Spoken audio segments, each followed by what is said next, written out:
have been finding myself of late on both on the podcast and just in general saying the dude doesn't abide, which of course is a quote from The Big Lebowski.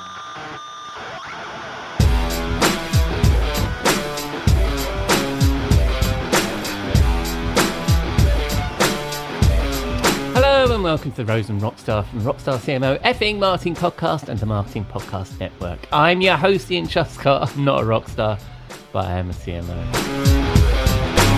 It's Saturday the 19th of April, and in a moment I will join my chum, Chief Troublemaker at 7th Bear, Robert Rose, in our virtual bar, the Rose and Rockstar, where he recommends one of his fabulous cocktails, and I pick his brains on a marketing topic that is top of mind for me.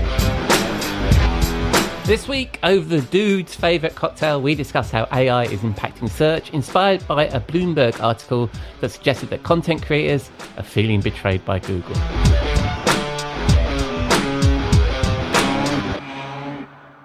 But first, we need to pay the bar tab.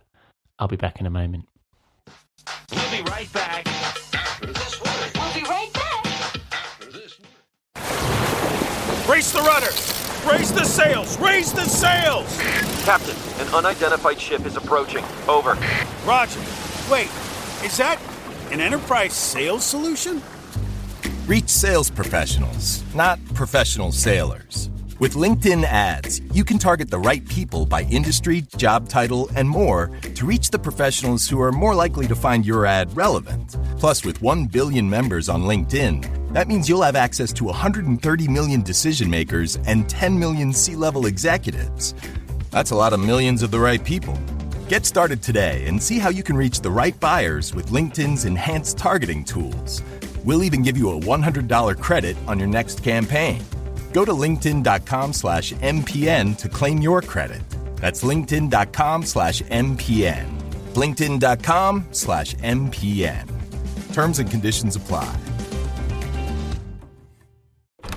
Sergeant and Mr. Smith, you're gonna love this house. Bunk beds in a closet? There's no field manual for finding the right home. But when you do, USAA Homeowners Insurance can help protect it the right way. Restrictions apply.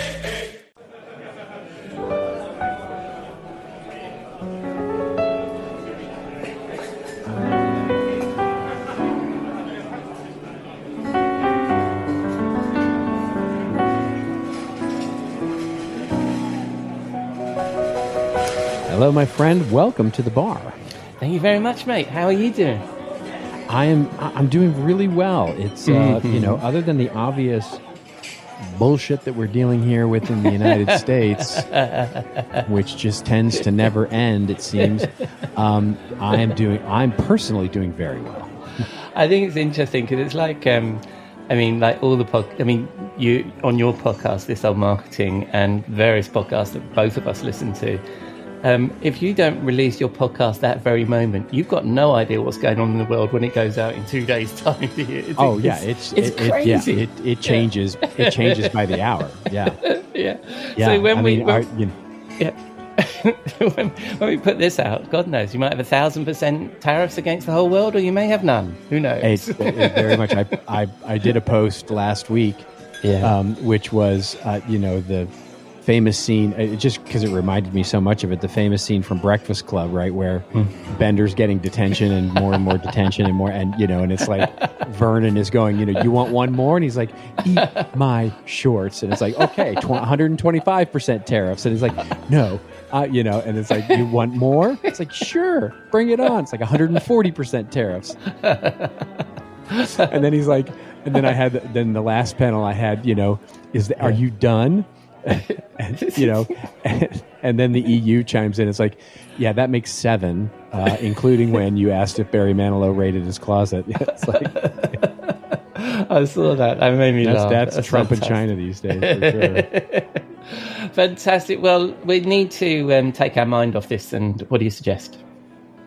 Indeed, we have. Well, so just on that note, I have been finding myself of late on both on the podcast and just in general saying the dude doesn't abide, which of course is a quote from The Big Lebowski, one of my favorite movies. So I went back and watched Lebowski again, just because, of course, I did. Yeah. And I got inspired to make a White Russian. So we're going to have White Russians tonight. which is, again, a really simple cocktail for those of you who are making such things. It is simply 3 ingredients. It is basically vodka, as much as you to taste, really. And then basically whatever your favorite coffee liqueur is, right? Just to give it a little bit of a kick, and then a little cream. And that's it. It's that simple. Put it into an ice cube, small tumbler, pour it over a cocktail glass. You're good to go. It's a White Russian. It's quite sweet, quite tasty, and just lovely. Yeah, and in that film, he's constantly mixing them, isn't he? Sloshing them in there. It's in the movie. As he was making like the 5th one or whatever, like when he's in the bad guy's house. It was amazing. Yes, I mean, no, that is a fantastic film. Anyway, I've got a question for you, my friend, as is the new format for our show. And it's actually referring to, and we already talked about your podcast, which is good. A couple of weeks ago, you referred to an article that you'd picked up in Bloomberg about how website makers and content makers are feeling betrayed by Google AI. And the way that it's changing the way that search works, and also as I listened to you, I was thinking, I think Google might be shooting itself a bit in the foot here, because I'm finding the experience not what I want from search anymore. It's doing too much of the AI, and I thought we'd maybe pick up on that. What was your thoughts of that article? I'll include the link to the article in the show notes, but expand on that. Here's my thinking on it. So when I read the article.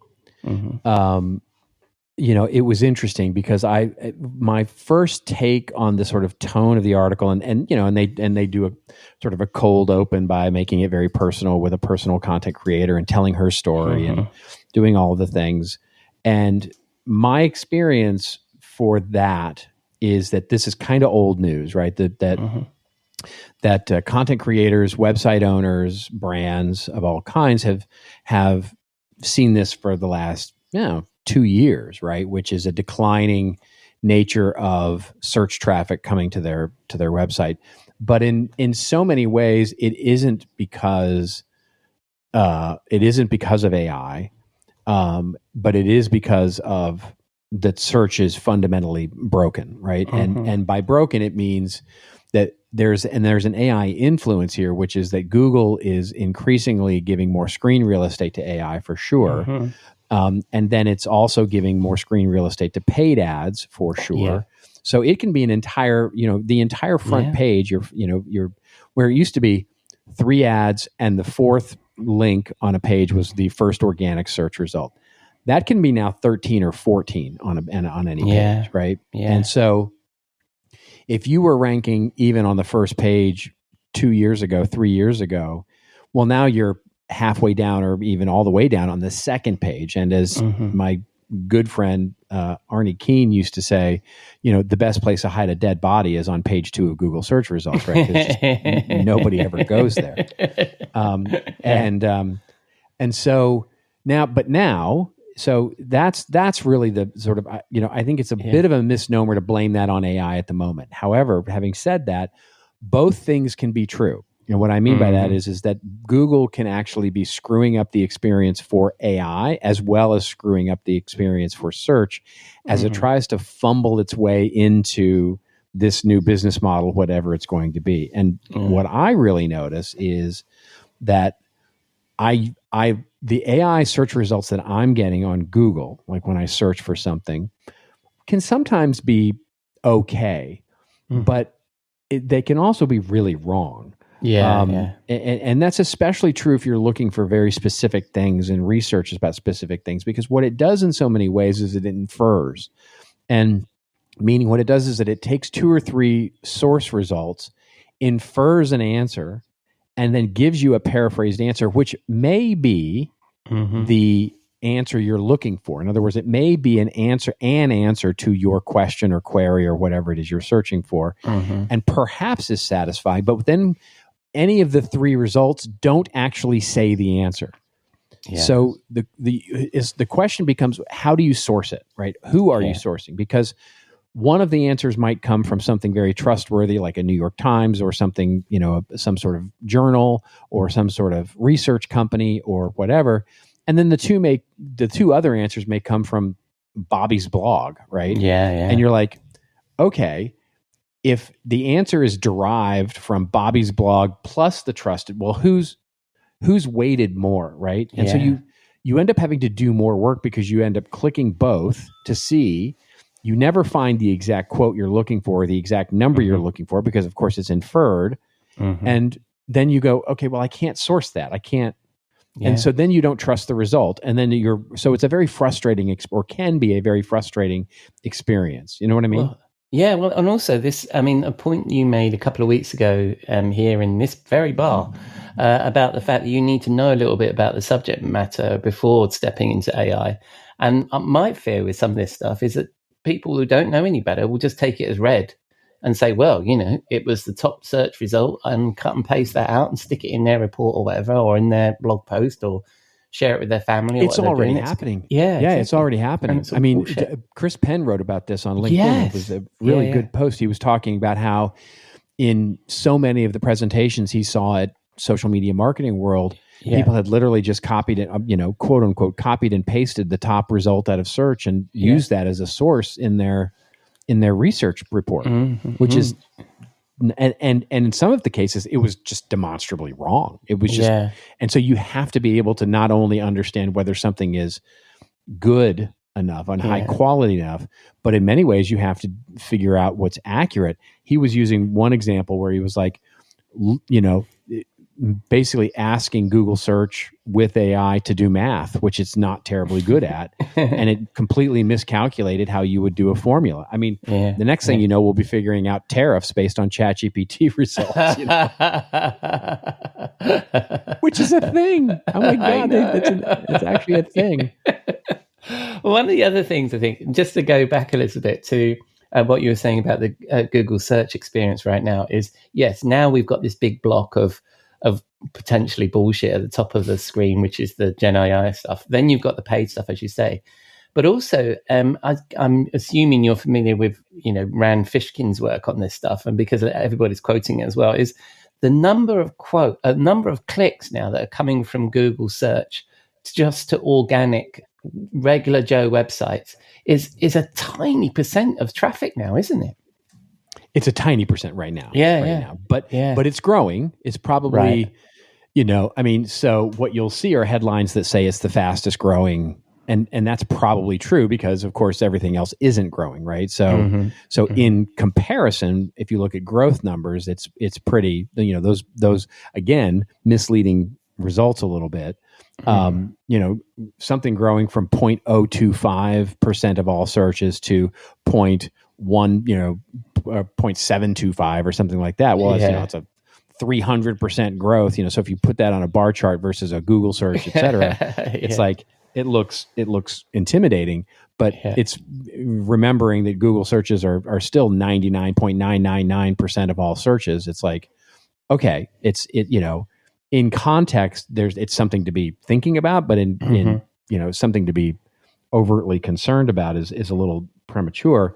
And so that comes back to the idea of, okay, what's really being ruined here? Like, why are website creators so angry at Google? And AI is not really the source of that anger, or shouldn't be the source of that anger, not yet anyway. It's really just that the search, because as they start to fumble their way through this AI integration and integrating it into search results, because now you have the whole go deeper with AI. I don't know if you've gotten that access to that yet. It's a beta that Google is running where you see at the bottom of the AI results, it basically has a little colorful button that says go deeper. And if you go deeper, it actually pulls up Gemini and it starts to go deeper into your search and do a whole research report for you, which is, in some cases it's like very satisfying, but in most cases it's like, no, I don't want that. I'm just trying to figure out which Mexican food restaurant I'm going to, right? It's like, I don't need a deep research report comparing the, varying degrees of distance between XYZ, Mexican restaurants. So it's a fascinating time where search is really becoming a broken thing. And more people are turning to the chatbots, whether it's Gemini or Anthropic or Perplexity or ChatGPT or whatever it is, to find answers. And unfortunately, it's not helping improve the quality of those answers. No. Well, I think I was just thinking about the use case that where I find AI most frustrating in Google, and I might be the only person that does this, but my spelling isn't. I sometimes type in words into Google search to figure out how to spell them correctly, right? Because it's sometimes better at guessing what it used to be, any better at guessing the word that I was than my spell checker. That's how badly I can spell words sometimes. Even the spell checker can't figure it out. And the trouble is now is that the AI at the top infers that I'm trying to do something and tries to answer a completely different question to, I just want to know how to spell this word. And so it'll take, it'll go off on a bit on one on it. And you're like, no, just how do you spell it? You know what I mean? So I have to scroll past all of that to get to dictionary.com or whatever, where it's actually guessed, oh, well, this is the word that you meant. So it's overdoing it sometimes as well. Yeah, 100%. I mean, it's I think we're in a really clumsy, awkward time for all of this, right? And it, and marketing, unfortunately, is at the center of it because it brings into so many questions about what content should we make available? Should we be making our content available to AI engines? Which content should we keep out of the AI engines? Because increasingly the singular interface, right? I was actually listening to a guy the other day. This goes beyond our conversation, but it's relevant. So hang with me a second, which is I was listening to this business guy, a bit of a futurist, and he was talking about if you sort of follow the thread of agentic AI and the ways that it, there's all these new integrations. I forget MCP, I think is the new integration sort of stuff, where it basically integrates the AI engines into other systems. You really don't need user interfaces for those systems. Right. In other words, the web starts to become just a corpus of data where interfaces to that data and information and insight simply come within the interface. So it's like taking a web browser and basically amping it up by 20, right? Where your AI interface, where you're just interfacing either with voice or with typing or whatever, becomes your interface into everything. And you just tell it what you want done and everything happens in the background, right? Yeah. Where, at its core, you think about something relatively complex like, hey, I'm traveling to New York. I need to make hotel reservations at the best Hilton that's closest to my, you sort of lay out this sort of story that you wanted to do. And the AI just goes out through APIs and connectors and does it all, right? It makes you your reservation at your favorite Hilton hotel. It books you dinner that night. It actually comes back with, sort of choices about what you might want for dinner. Then it actually books and sends an invite to your contact for the meeting that you're going to have while you're there, books your plane reservations, does all of that and comes back, an hour and a half later after it's done all of that, gives you a checklist and says, I did all this. Is that cool? You say yes, and boom, it confirms everything and away you go, right? So you can see a future where the interface to Hilton's website, the American Airlines website, where the interfaces to the booking, to your calendar invites, none of that's really necessary anymore. No, exactly. And that really changes the entire nature of how we market our businesses digitally. Well, because then what we're doing is we're trying to figure out a way to find ways to basically become the agent choice, right? And man, that's a tough cookie to crack. I have no idea how to think about it, but that's where search becomes meaningless, right? Because you're just saying you send an agent to go out and find you the best and filter it all for you. Well, there's two things there. One is we were talking about structured content a few weeks ago in terms of that HTML is not the best way of showing off your content like that. So it's exactly what you're saying, right? Is that we need to present our content in a robot form, not a human form. And the second part of it is this is part of the challenge I think that Google has in that they're fucking with the search experience that we all want and need in order to jump on the bandwagon of AI. But it does appear that they're breaking their own business model. You know, us as marketers, we want that intent data that a Google search will give us, and that's why we'll pay for it. But if they're getting rid of all of that, then where's the ad revenue? How do we influence these results with money? You know? Well, yeah, I mean, and that's the interesting thing is that you really can't, like, as a consumer, you can't, right? No. Yeah. Because the oxygen is the oxygen you have. And what they're going to do is, they're not giving you any special tools, right? No.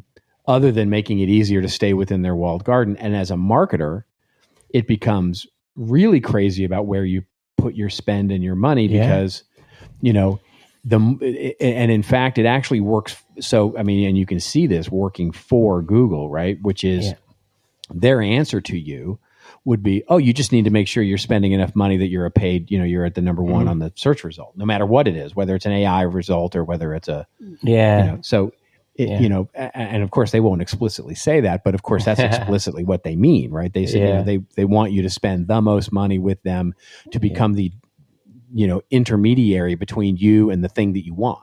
Yeah. Yeah. Amazing. Well, I mean, it's a massive topic, man. And I'm sure that there is somewhere on this interwebs where we can learn about such thing. Where would that be? Oh, God, it's not my website. I have no freaking clue what the hell's going on here. I mean, if you want to come to my website, I would love that. It's seventhbear.com, but don't expect to learn any more about this because I'm just as clueless as everybody. And when people spin the dial on the interwebs and they see you cluelessly fumbling around, where would that be?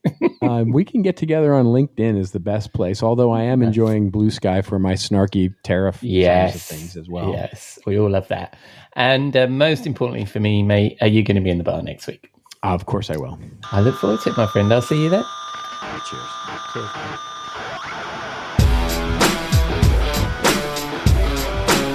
Thank you, Robert. Clearly, this search experience will improve, and I feel we just scratched the surface of that here. And maybe we're all feeling a bit of AI fatigue, but it's a topic I think we'll be coming back to. So that's a wrap on our visit to the Rose and Rockstar. Thank you for joining us and listening, and you can find links to me and Robert, plus the links to all the things we discussed there in the show notes at rockstarcmo.com. We can also find links to our newsletter, blog, our work, and all the ways to contact us. Coming up this week on Rockstar CMO FM, Jeff's in the studio. We're planning to chat about the first 19 days of campaign planning. In the meantime, just remember, as Dewey Finn said in the film The School of Rock, can't just say it, man. You've got to feel it in your blood and guts if you want to rock.